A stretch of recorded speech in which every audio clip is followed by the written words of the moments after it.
letter from the Knights of Favonius. We should open it when we get some time.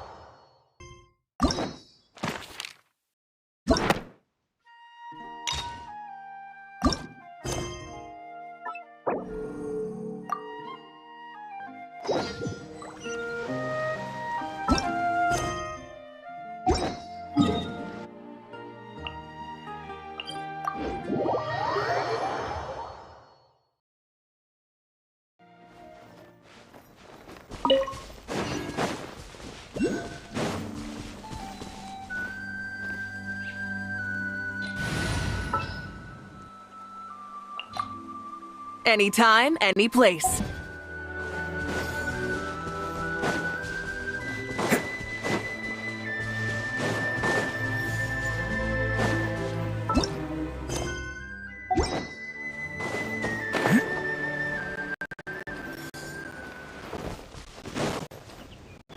Can't catch me!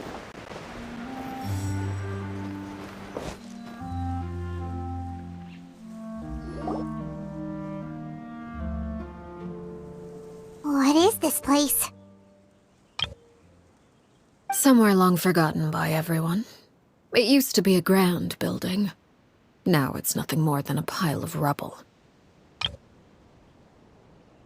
No one comes here anymore, nor does anyone care about what once happened here. Although, this place does have something to do with the story I'm about to tell you. It was before I became a harbinger, and before Lyney and the others joined the House of the Hearth. Due to certain events, I first killed Clervie and then her mother. And this is where it all happened. You were the one that killed Clervie? Patience now. Allow me to explain Clervie's side of the story first. I'll start from the beginning.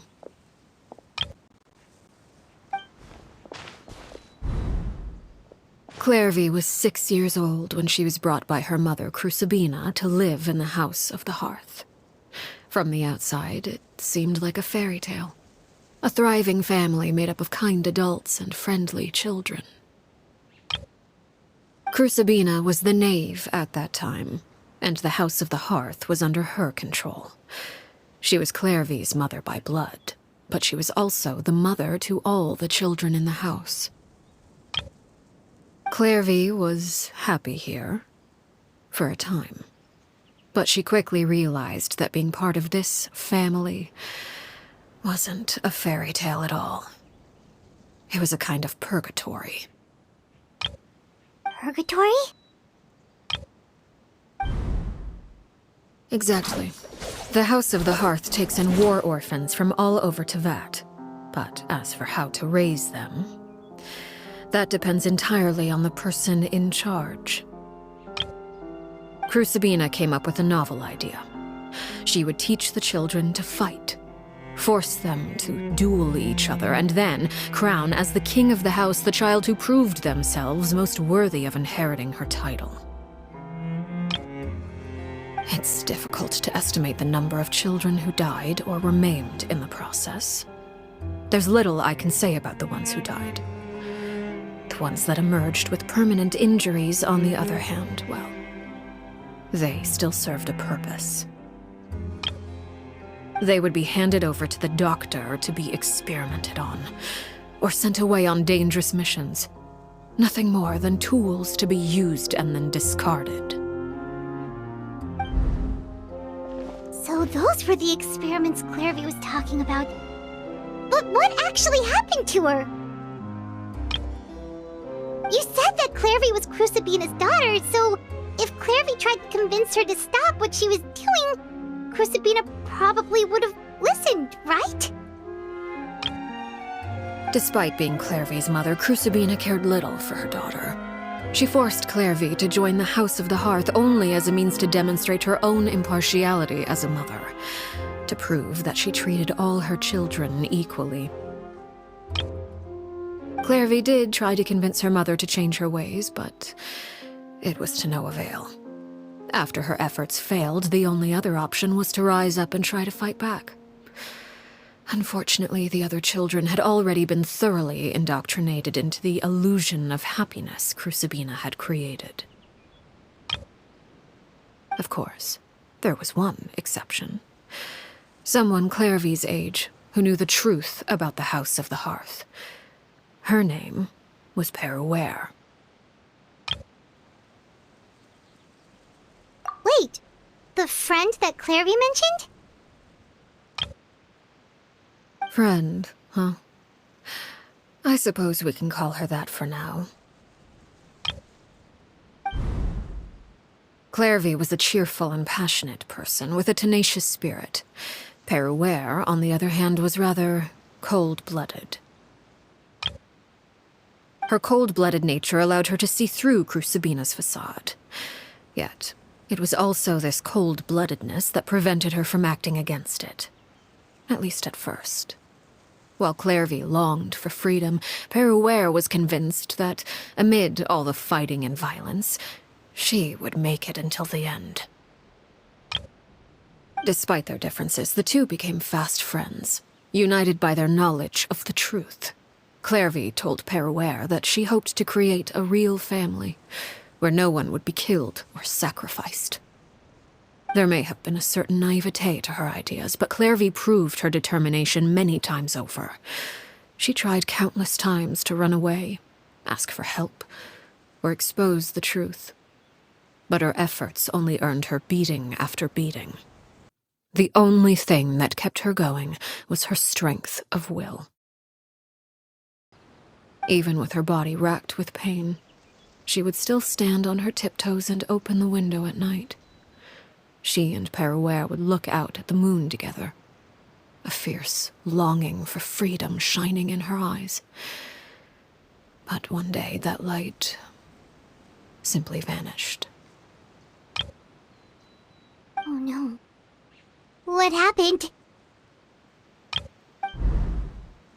Her hopelessness resulted from a culmination of things.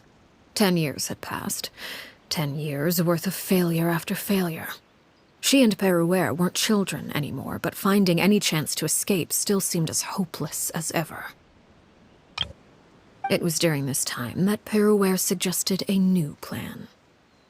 If escaping was out of the question, why not take down the very person sitting on top of this throne of lies? Mother herself. Clervie rejected that proposal. She claimed that, as a famous harbinger, Crucabena possessed an unimaginable amount of power. Trying to kill her would have an incredibly low chance of success. Clervie never gave another reason, but Peruere could see it written all over her face. Clervie still thought of Crucabena as her mother. Killing her own flesh and blood was a line she couldn't bring herself to cross. If she couldn't escape and fight back, then only one option remained. Precisely. Death was the only way that she felt she could be free. It happened during a duel. When she arrived at the dueling ring that day, her partner turned out to be none other than Peruere, the very person that had stood by her side all those years. It was a fierce battle, but ultimately, Clervie decided to let Peruere end her life. From that moment on, Peruere's journey was one written in flames. When the rain finally came and washed it all away, there she stood, the sole victor in Mother's endless game of slaughter. A trail of corpses strewn across her path to success. It was the very result she had predicted 10 years prior. Even then, she believed she would make it until the end. She wasn't surprised by the fact that she emerged as Mother's undisputed heir. Rather, her success left her with an inexplicable sense of restlessness. She was unsettled. And there was only one thing that could quell that sensation. Perhaps you two would like to take a guess as to what it was? Crucabena, you mean? But... Correct. This is the place where Peruere killed her best friend. A mere year later, this is also the place where she fought tooth and nail to kill the mother they shared. The moment she acted, any conception of what was right or wrong ceased to matter. It's one of the principles of the house. Only those who survive get to write the rules. Peruere won the battle, and became a harbinger herself. After which Her Majesty, the Tsaritsa, bestowed upon her a new name. Arlecchino. So the Perry Clervie was talking about... It was you all along. You're Peruere. Arlecchino is just a name you got later.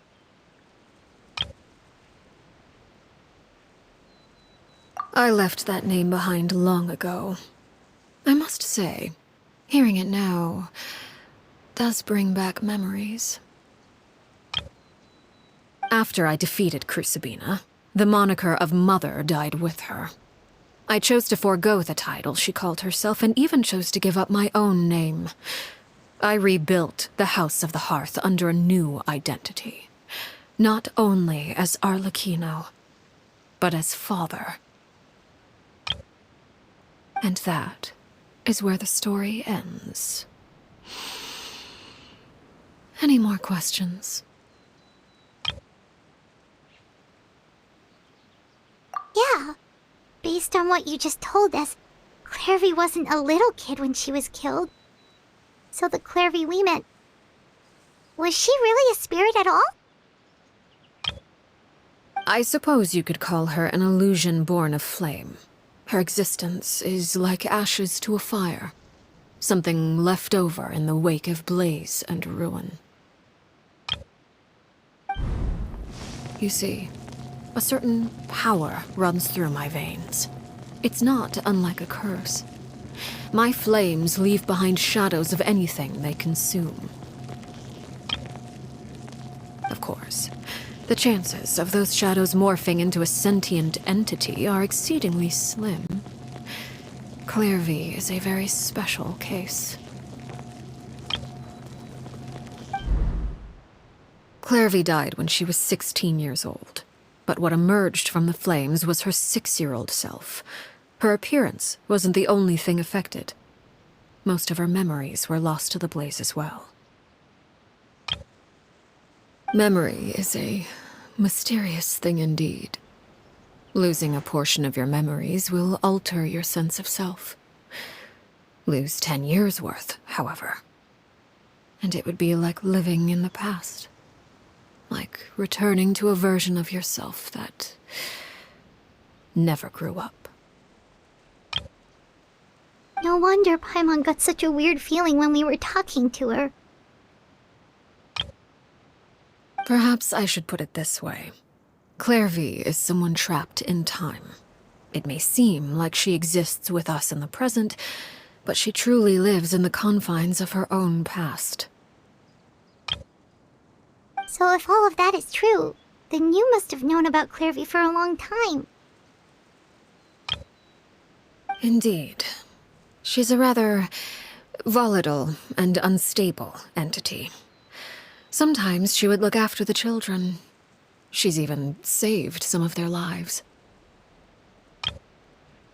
But other times, she would hide from me and become obsessed with revealing the truth about the house to anyone who will listen.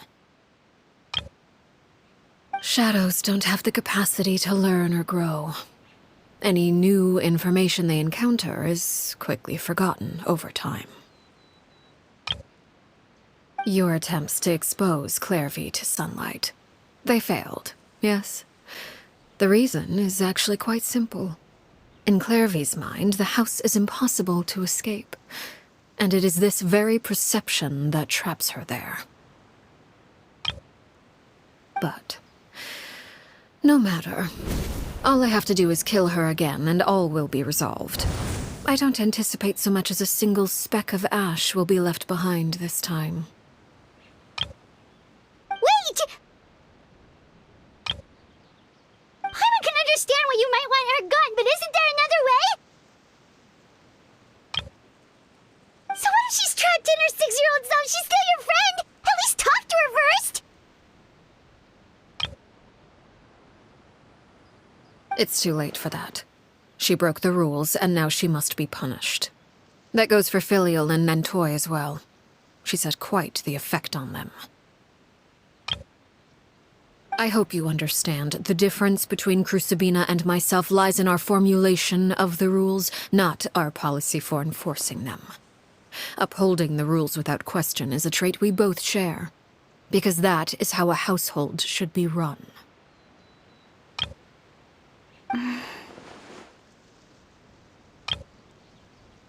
Is this really what you want to do?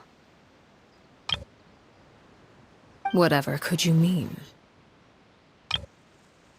Don't you want to say a proper goodbye at least?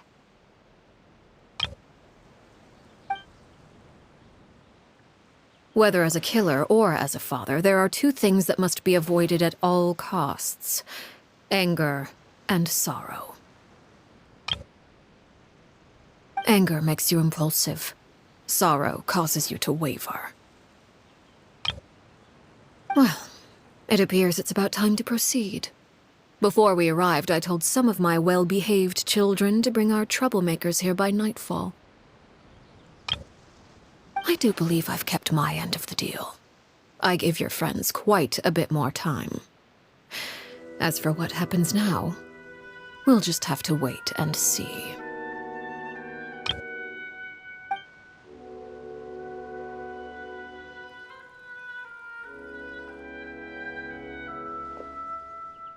Here they are, Father. Oh, you gonna execute him? Seeing something like that would actually be a first for me. Lyney!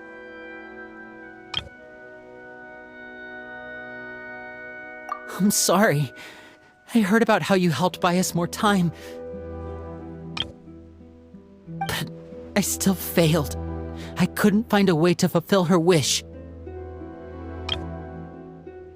Huh? Are you... Perry? Indeed, it's been a while, Clervie. Perry! Shh, stay right there. I'm sorry to postpone our reunion, but first I believe certain scores need settling.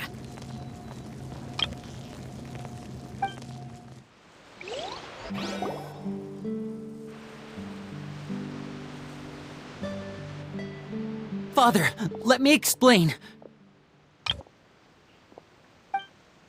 Out of my way. Father! You chose to conceal a threat to the house, and for that, you must be punished. Overall, however, I suppose your wrongdoing is hardly the most egregious of the bunch, so I'll deal with your punishments later. As for right now, the more pressing concerns are the traitors among us. By traitors? Do you mean us?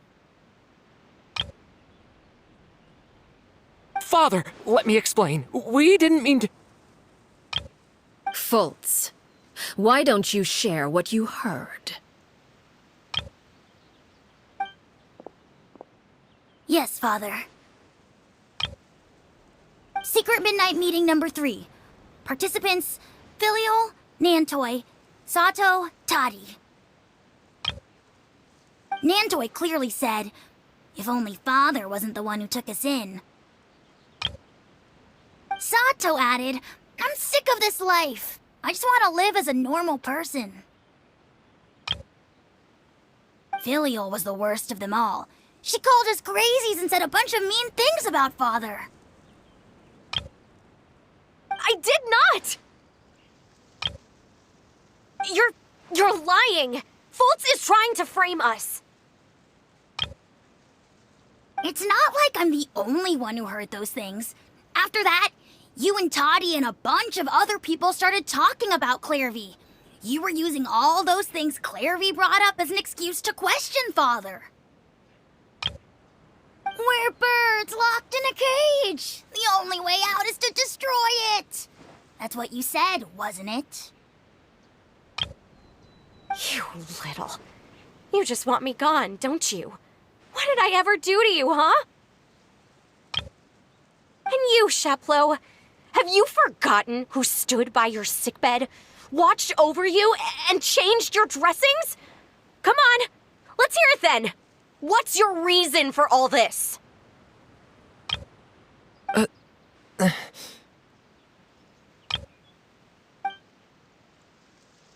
You're wrong, Filial. We don't want you to die. You're our family. Liar. You wouldn't be doing this if that were the case. So why? Why have you backed us into a corner? We all live in the House of the Hearth. You know the type of work we do, Filial. A single betrayal can cost dozens of us our lives. It's not like it's never happened before. That kind of thing is hard to forget. That's why the House of the Hearth cannot tolerate any form of betrayal. Ever since we came to Poisson, you've had 7 secret meetings. A lot of the things you talked about really crossed the line. You've been spying on us for half a month? Wait a second. Now that I think about it, the move to Poisson was just a way to make it easier to spy on us, wasn't it? Because we were all in one place. You've had this planned all along. Filial, Nantoy, I'm sorry. I owe you both my life. I owe Clervie too. If it weren't for all your help after I got poisoned, I wouldn't be standing here today. If this were any other situation, I would do anything to repay that kindness, even if it cost me my life. But rules are rules. I'm sorry. My hands are tied. Why? Why? That's enough, Filial. We made a mistake, and we should own up to it. We broke the rules, plain and simple. And now we have to face the consequences. I'm sorry, Chapleau. Fultz. I'm sorry, Father. We accept our punishment. Chapleau, according to the rules of the House of the Hearth, how should these traitors be punished? All those who betray the house pay with their lives. And so it shall be.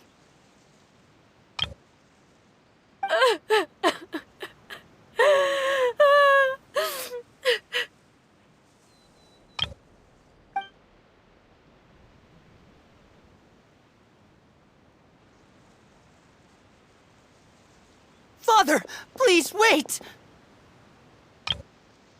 Something you want to say, Lyney? Please reconsider, Father. What Filial and the others did, does it really count as betrayal? We all come from broken families. From the very first day we joined the House of the Hearth, we wanted nothing more than to make it a real home. But the truth is, none of us know what a real home should look like. I'm not saying I have all the answers. All I know is this. Killing Filial and the others may uphold the rules, but but doing so will only bring us further away from being a real family than we've ever been. So please, Father, please reconsider.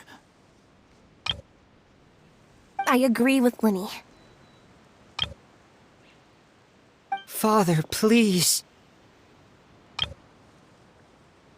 Lyney, you...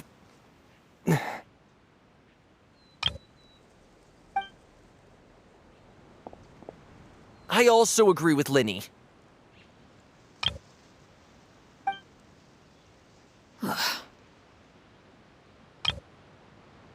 An order once given cannot be rescinded. However, given the extent of your determination, I suppose we shall have to go about this a different way. Draw your weapons and face me.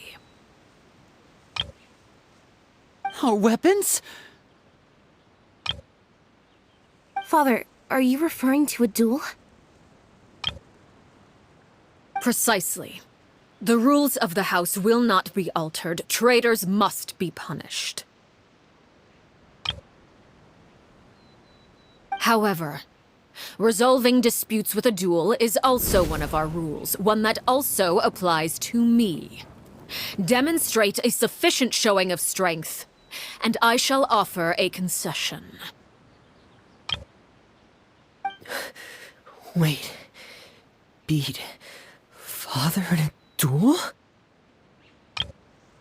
Impossible. Father is way too strong, even for Lyney.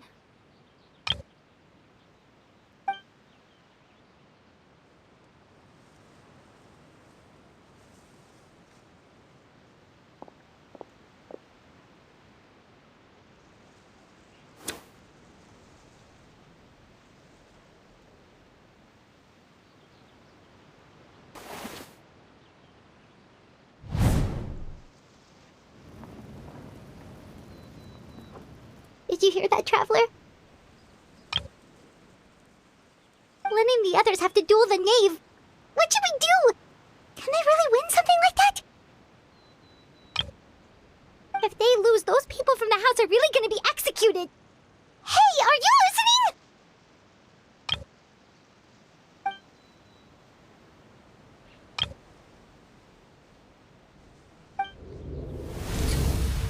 Don't you want to say a proper goodbye at least? Anger makes you impulsive. Sorrow causes you to waver.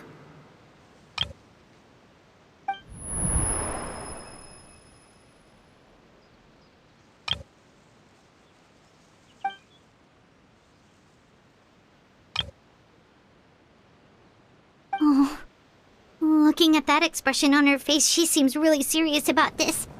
Guess that means there's no chance she's throwing the duel on purpose, huh?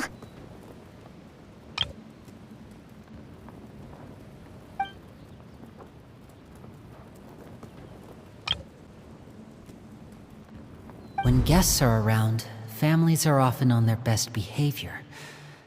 And any disputes are less likely to escalate. When the time comes, make the choice that you deem most appropriate in the situation, and lend your help to the House of the Hearth. What's wrong, Traveler? Hey, where are you going? Traveler?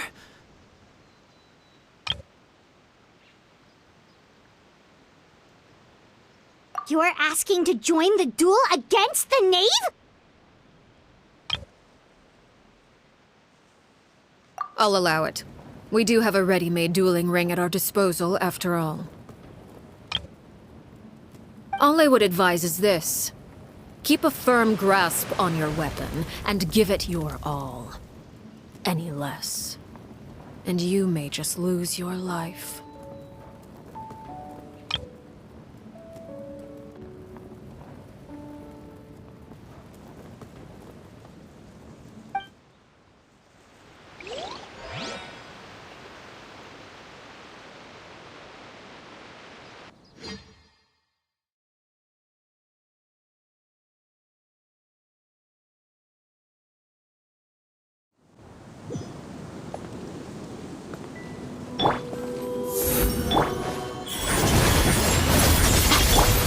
my turn now. Coming through! With these rising flames!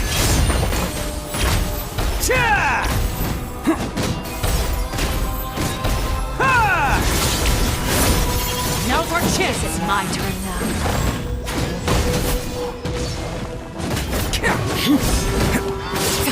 My guiding star! Right now.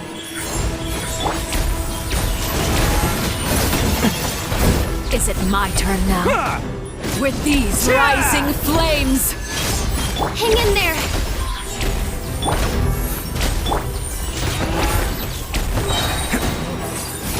It's With the showtime! fall of darkness, destruction shall rise. The countdown has begun. Attaboy! Have a taste of Purgatory. Can't catch me! Look out! The night is cold. Spare your energy. Right now. Running is of little use.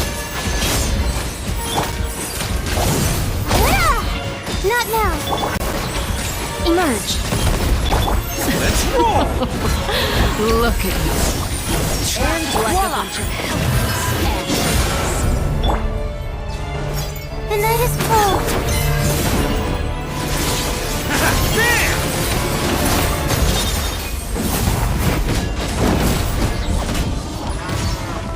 Is it my turn Right now.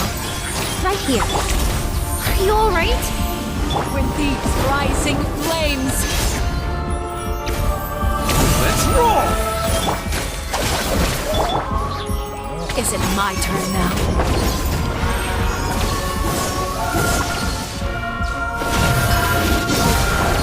Spare your energy. Try to pace Running is yourself.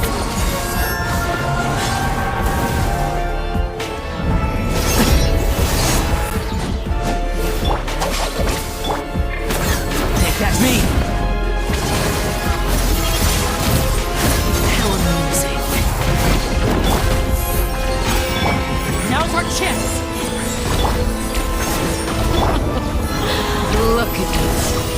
Trapped like a bunch of helpless animals.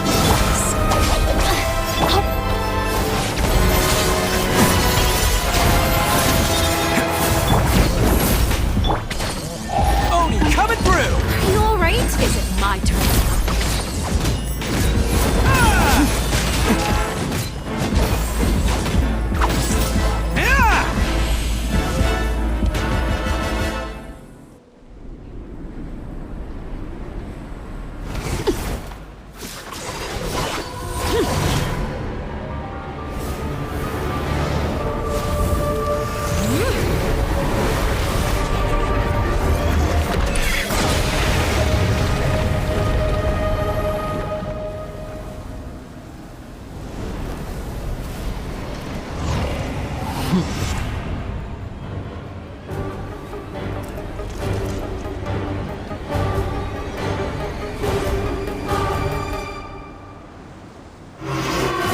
Kindness has been seared away. My guiding star! My blade is all that remains.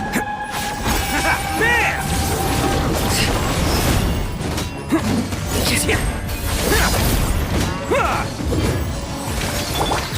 Emerge. Right now. Not now.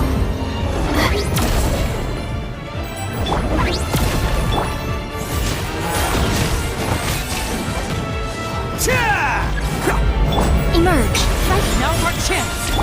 over See here. how strongly this all So much. Who's next? Eternity. The sun and moon have set. Only ruin remains. Watch out for father's movements! Look out!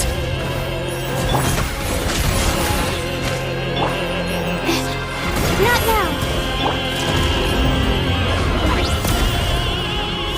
It's showtime!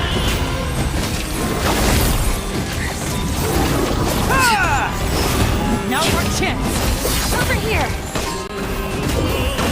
Sundown is only the beginning.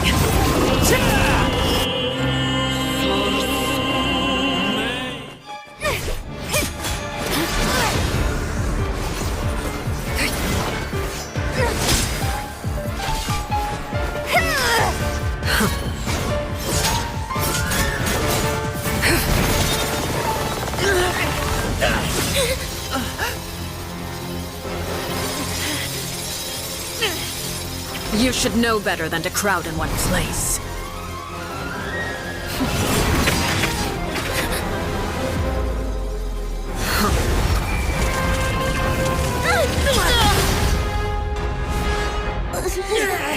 Oh, I know. No! I'm sorry, Father!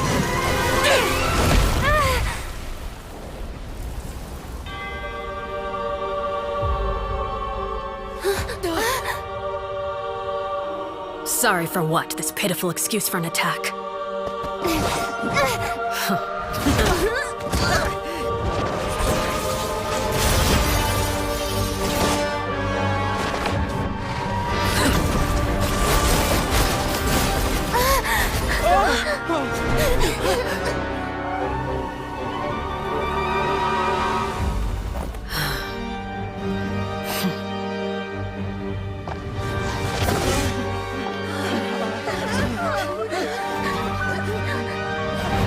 Father, no!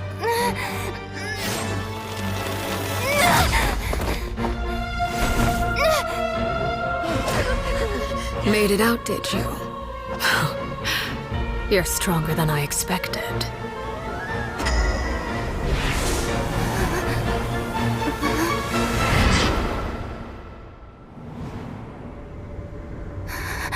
A crimson moon. I can't move.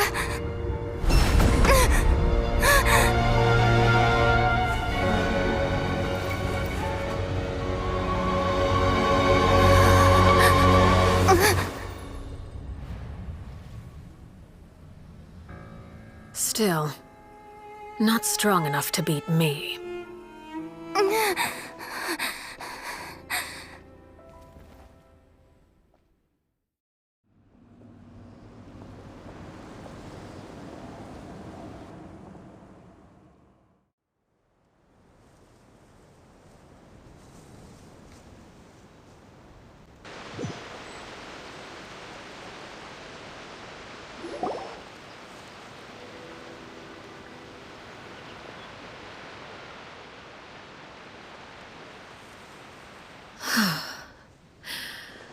I believe we can end things here. It's not often that we get to enjoy the company of guests, after all. We wouldn't want things to get too out of hand.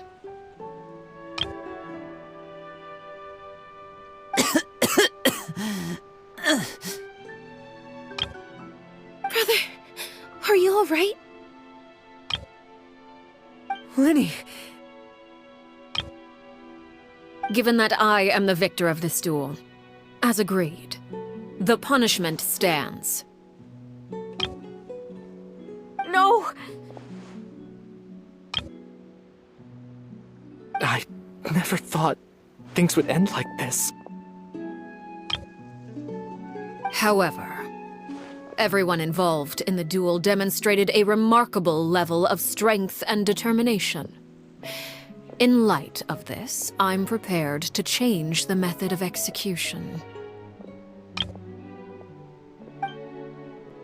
Elwar, the bottled flames I gave you for safekeeping. Do you still have them? Yes?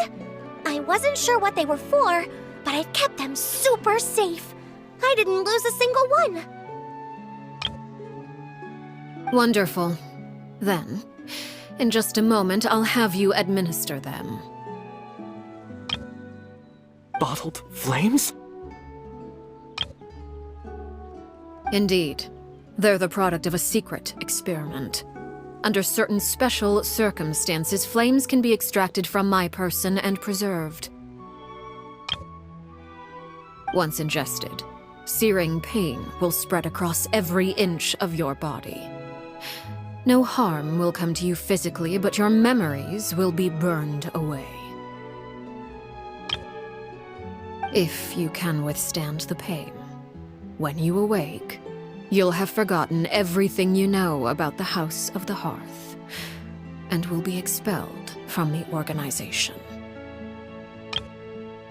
In other words, Administering this concoction will kill the version of you that grew up in the house, and give you a new identity.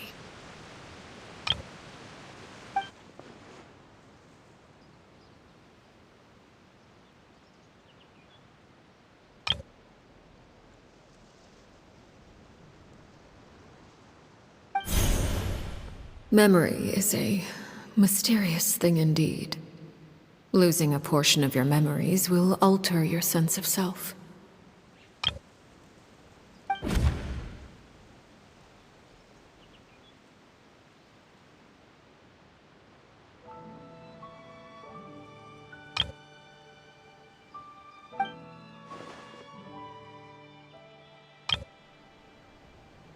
So, you're just letting us go, Father? You misunderstand. Memories are extremely important. Once consumed by flame, the version of you standing before me will die, and our secrets will die with you. So no, I don't intend to just let you go, because the person who survives will be nothing but a stranger. Even so, I won't have to live in fear anymore. I'm sorry, Father. I'm sorry I let you down. But I really... Don't cry, Filial. You haven't left the house yet, so there are still rules to be followed, yes? Remember what I taught you. Anger makes you impulsive, sorrow causes you to waver. Don't let yourself be controlled by your emotions.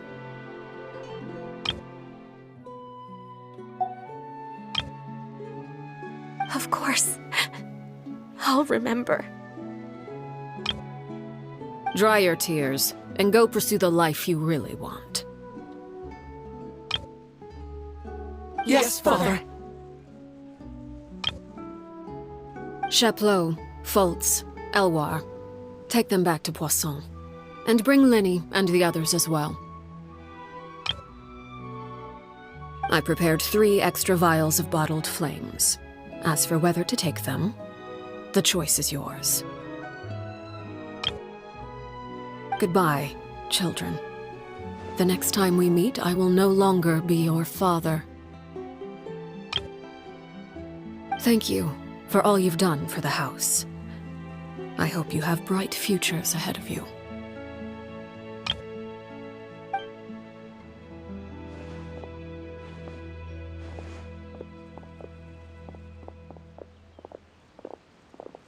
Father! Let's go.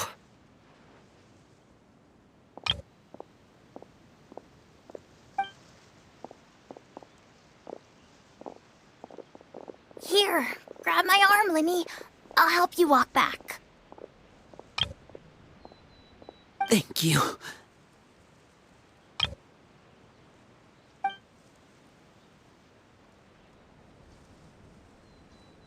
Clervie.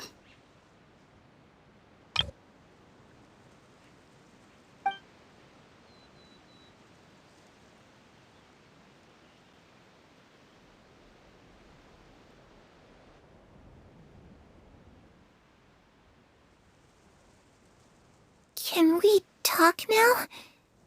I've been waiting for a super long time. You really are Perry, aren't you? I haven't seen you in so long. How come you're all grown up? Wait, did I somehow travel to the future on accident? Or am I dreaming? What a long dream! Neither. You died, Clervie. That's what happened.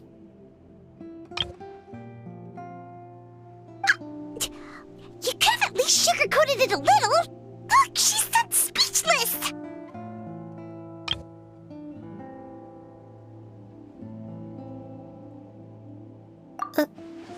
Oh. Okay then. Huh? That's That's it? You accepted it just like that? Yep. If that's what Perry says happened, then I believe her. Perry wouldn't lie to me. Plus, I don't really need to know why I'm like this. I'm more curious about what happens in the future. If you're a harbinger now, Perry, that means Mother is gone, isn't she? Can you tell me about it? I want to know what happened to her. And to me. You never stopped trying to defy fate. At first, no one believed you. You could only vent your frustrations to the moon. In fact, you often sought comfort in the night sky. You wanted to see the aurora, so one night we promised each other we would go to Snezhnaya to see it together. Later on, you tried to run away, but you were brought back each time. Mother spared your life, but it wasn't out of kindness.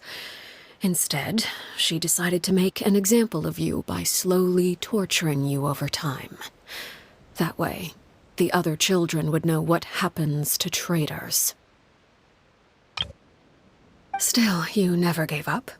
Mother hoped that through ruthless duel after ruthless duel, she would be able to crown an ultimate victor among the children she raised. But you called on everyone to unite, to fight to a draw in order to reduce casualties. Your efforts may have only delayed the inevitable, but still. You gave them hope. You tried everything you could think of, but every attempt ended in failure. Still, you never turned your sword on Crucabena, and you never turned it on me. On that gloomy day, you told me, "For the last 16 years of my life, I've done everything I can to fight for freedom. But now, I realize that the only freedom I truly possess is the freedom to choose to die." I never imagined I would say something like that. I must have been feeling really worn down. But somehow, I still think I understand. According to Mother's plan, only one of us was going to make it until the end. And I always hoped that person would be you. If I could do it all over again, I still don't think I would make a different choice. Even when I first met you, I knew you'd be able to do what I couldn't. Is that so? Even now, I'm not sure I truly understand what kind of freedom you were trying to pursue.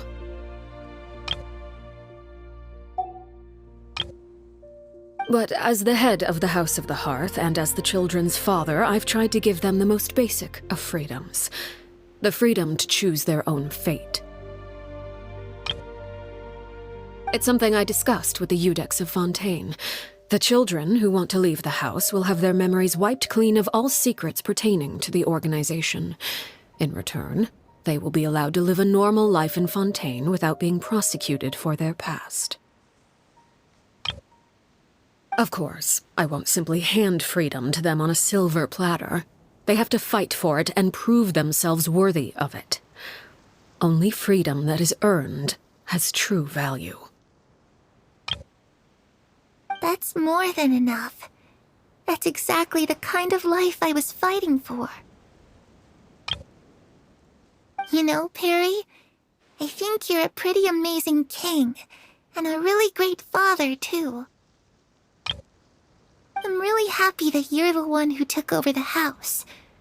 I guess I do have one regret, though. I still haven't seen the outside world.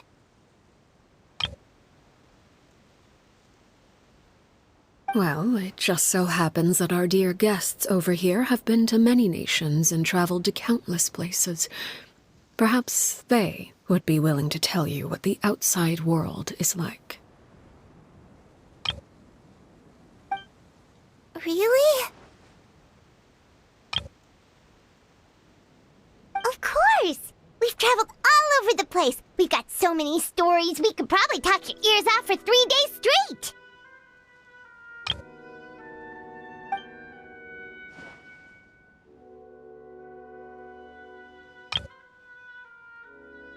You know, I used to dream of being a bard. Playing the lute while singing into the winds of freedom. Even if there was no one there to listen, I would have continued to sing no matter what.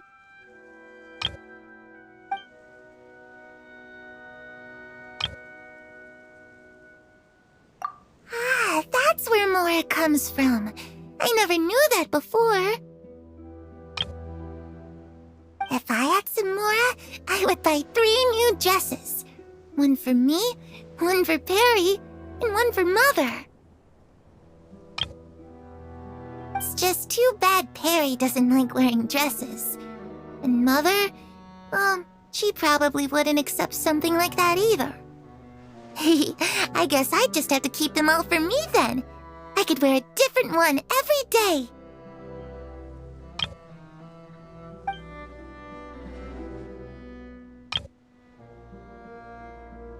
Those yokai you mentioned, what do they look like? I once saw a drawing of this one guy with horns on his head and a super scary face. Are there any yokai like that? Oh, sounds like you're talking about an Oni.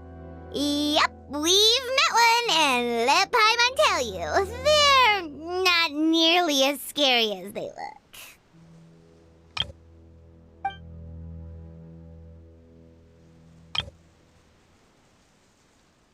I was always too afraid to skip Mother's fighting lessons.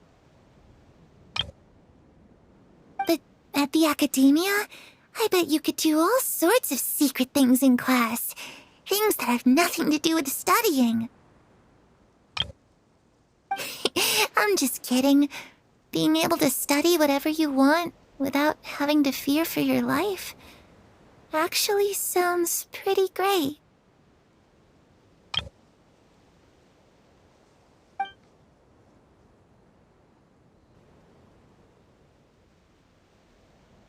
The situation was super dangerous. Lyney and Lynette were accused of committing a crime, and they were going to have to stand trial at the Opera Epicles. Oh no! That must have been hard for all of you. What happened next? Don't worry, we were able to turn the situation around super quickly. All thanks to Detective Paimon, of course. How'd you do that? Come on, tell me! Okay, so it was like this. After the failed magic show, we rushed to the scene and...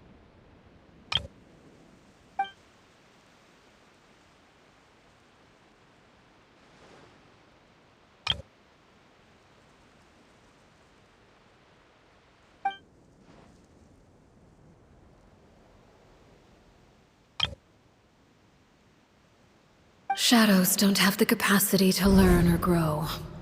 Any new information they encounter is quickly forgotten over time.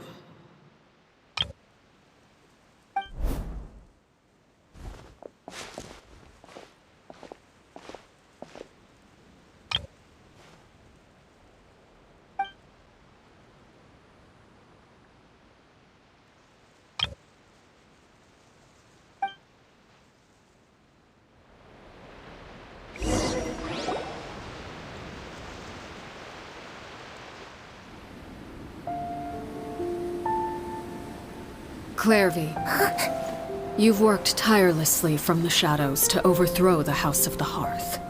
Now, by my authority as the Knave, I shall announce how this matter ends. You are hereby expelled from the House of the Hearth. You are no longer tied to this place, nor are you bound by its rules. You're saying that I can finally leave? I get to experience the outside world as well? Oh, I almost forgot. There's no getting older for me. Still, seeing who you grew up to be makes me really happy, Peruere. Take care of yourself. Goodbye. May we meet again someday.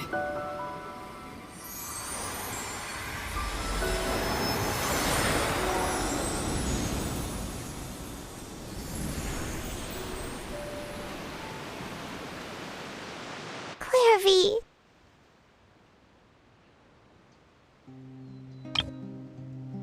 She left so soon. Paimon didn't even get to finish her story.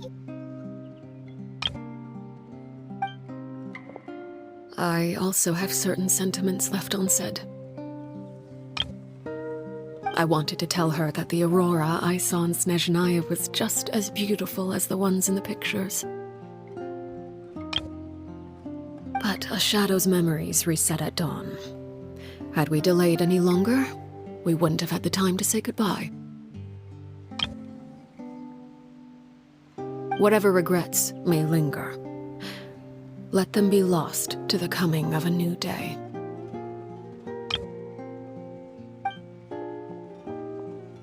Father?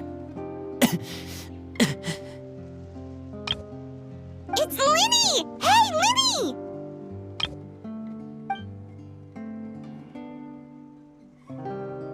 What is he doing back here? Let's go check it out.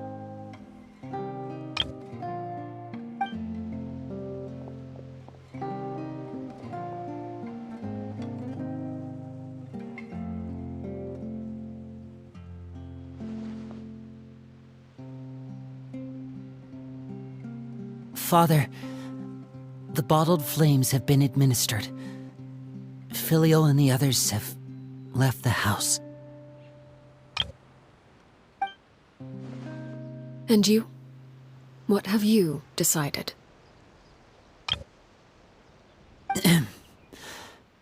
Thank you for giving us that choice, Father. But we never wanted to leave the house.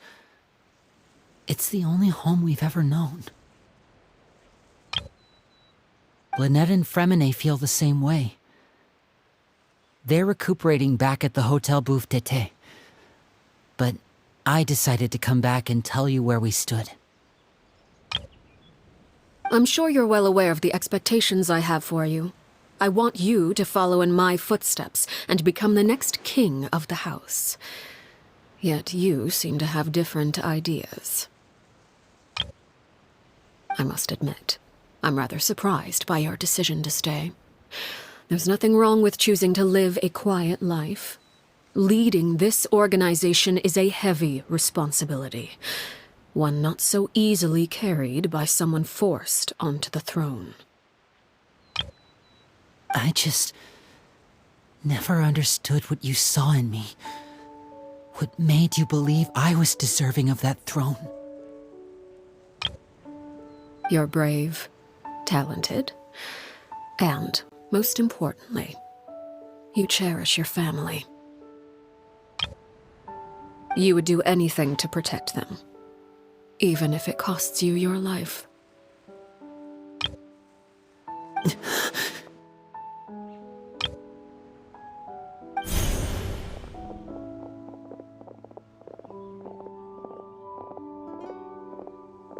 Speaking up back there was so brave of you, Lyney. It's all thanks to you that we were able to convince Father to back down. You're a hero, Lyney. Hero. Father is the real hero. Had Father gone all out during the duel, there's no way I would have walked away with my life. She must have had it all planned from the beginning, from the very moment she suggested a duel. I'm not deserving of that title. I'm not strong enough or smart enough. You're wrong. In my opinion, all you need to be deserving of the throne is conviction and the necessary strength to act on it. We may have different ideas of what it means to be a family, but you can hardly be said to lack conviction. What you truly lack is strength. For someone of your talent, though, that's something that will come with time. Even without that strength, you still chose to face me in a duel, even though the odds were stacked against you. That capacity to honor your convictions is what I truly see in you. Father. No one knows what the future holds, what tragedy or triumph may be in store. Being at the head of this organization requires the strength of will to face whatever comes. Caution will only hold you back.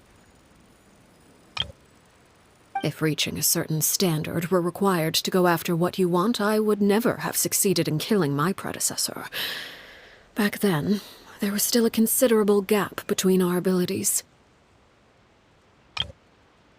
Strength may decide the ultimate victor, but those who let a lack of strength dictate their decisions or undermine their convictions will never be worthy of the throne. I understand, Father. Thank you. Children must grow up to surpass their parents. Only then can a family continue to flourish. The road ahead is not an easy one, so I'll ask you one last time. Are you certain you want to stay? You've done so much for me, Father, and that kindness must be repaid. Plus, with Project Stuja at hand, there are many dangers ahead, and I, for one, don't intend to back down. Protecting my family at all costs. That's my conviction. Then you're welcome to stay. As for Project Stuja, you need not be too concerned. If those cowardly businessmen and heartless dignitaries try to take us down, I'm prepared to teach them a lesson. Having members who longed for the light was our organization's last weakness. With those members no longer among our ranks, the House of the Hearth is like a spider hiding in the shadows. We need only wait for our prey to come to us. At present, our imperative is to use their plan to our advantage. In doing so, a crimson moon shall rise amid the frigid blizzards of winter. No demonstration of loyalty shall go unrewarded, and no sacrifice shall be in vain. As for the two of you, whether we meet again as friend or foe, I'll remember the camaraderie we shared in this moment. No matter how arduous the journey ahead, I hope we both reach our desired destination.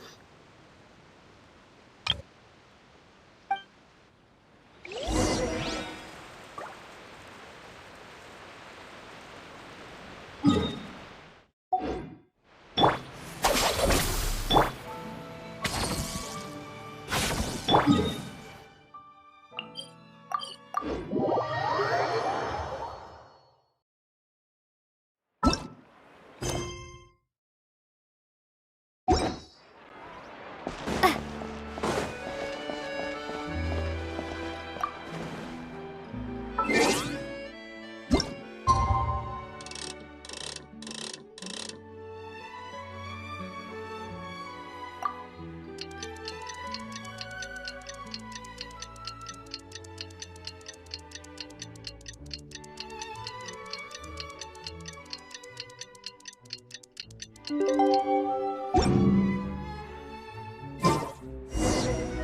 Lyney say that Lynette and Freminet were recovering at the Hotel Bouffes? Oh, Paimon wonders how they're doing. Maybe we should go check on them. Exactly. But none of them believed me. An end to its value.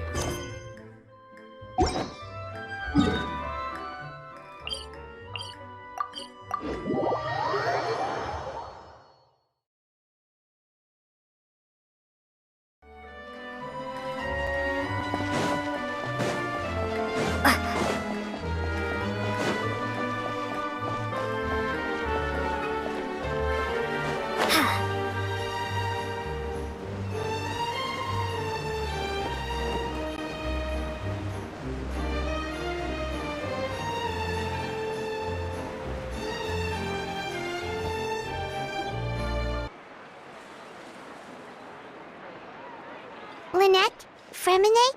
How are you feeling? Much better. Whew, what a relief! What about you? Are you feeling alright? I knew you'd come out unscathed. Us, on the other hand, well, we've been bedridden for 2 days. I couldn't even turn over. Oh, and I wanted to ask, is Clervie gone? Lyney and the other members have left Poisson and returned to the House of the Hearth. According to him, there haven't been any more sightings of a spirit roaming the house.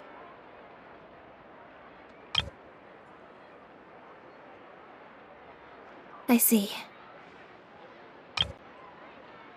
I'm glad. Father came to check up on us 2 days ago and told us about what happened with Crucabena and Clervie. Actually, I've met Crucabena before.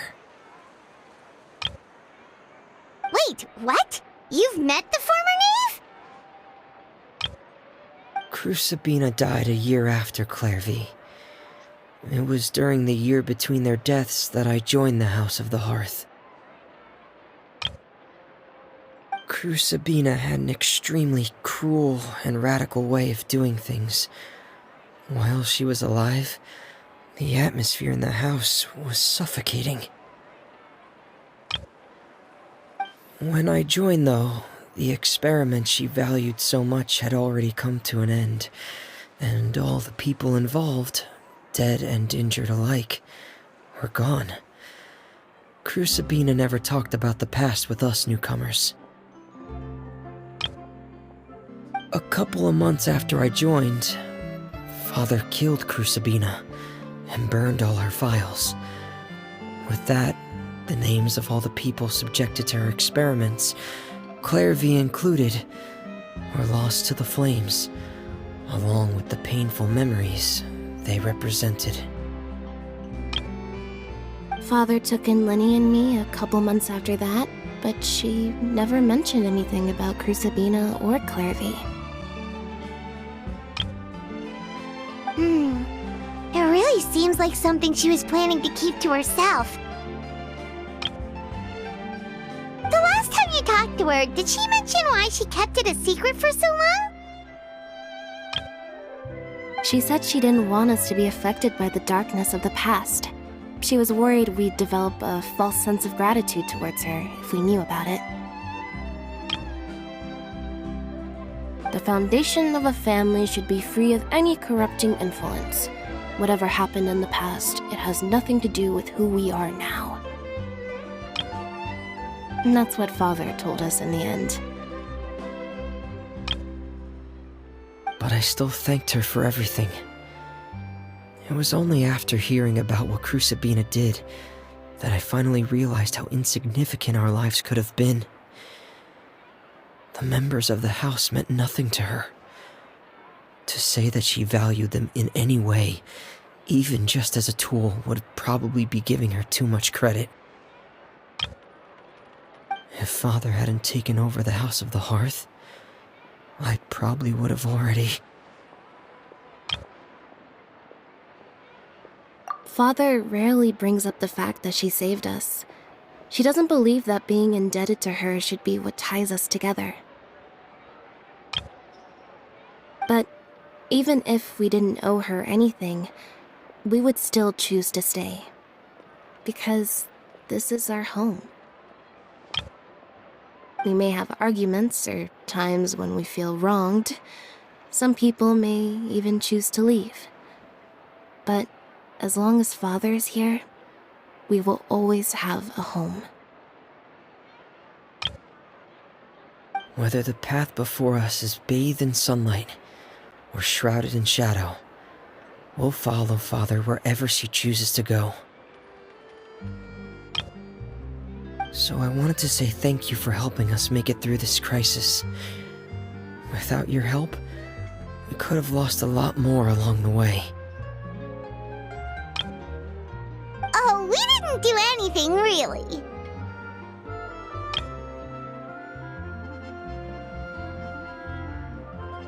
Of course, you're welcome anytime. Are Filial and Nantoy okay? I actually saw them at a cafe this morning. They didn't recognize me. From what I could tell, they were drinking coffee and talking about one of the operas that started running recently. They seemed happy. If I had to take a guess, I would say they finally found the kind of life they always wished for.